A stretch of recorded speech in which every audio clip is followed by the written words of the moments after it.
एकदम सही कहलू हो।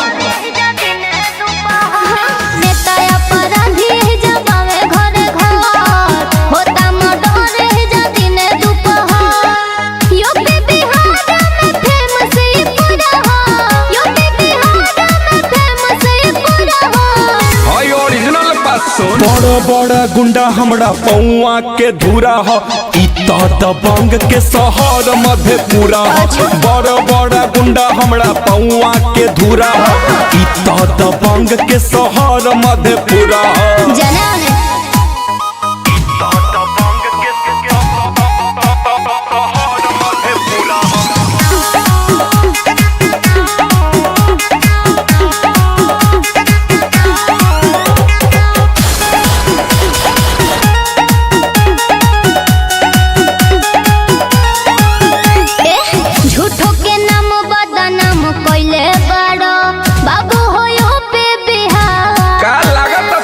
कली हपाताई बघवा जिला हो, नाम सुमार रंगदार में पूछ लिए ककरो से।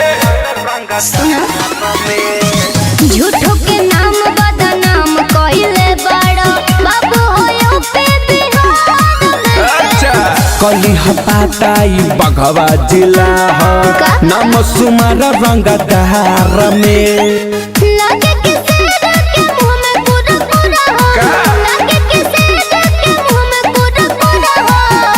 ए पूछी तो सुना। बड़ा बड़ा गुंडा हमरा पौआ के धूरा हो, दबंग के शहर मधेपुरा हो। बड़ा बड़ा गुंडा हमरा पौआ के धूरा हो, दबंग के शहर मधेपुरा हो। तो पता लग जा। अरे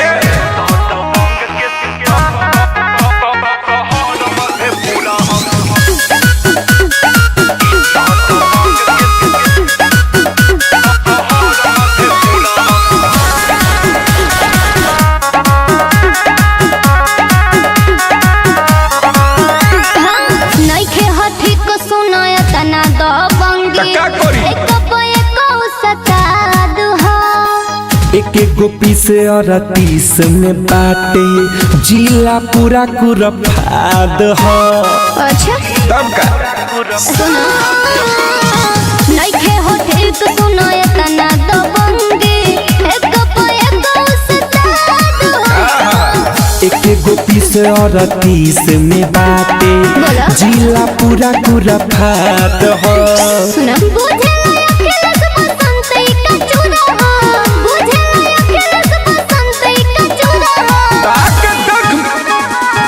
बड़े गुंडा हमरा पौआ के धूरा है, दबंग के शहर मधेपुरा है।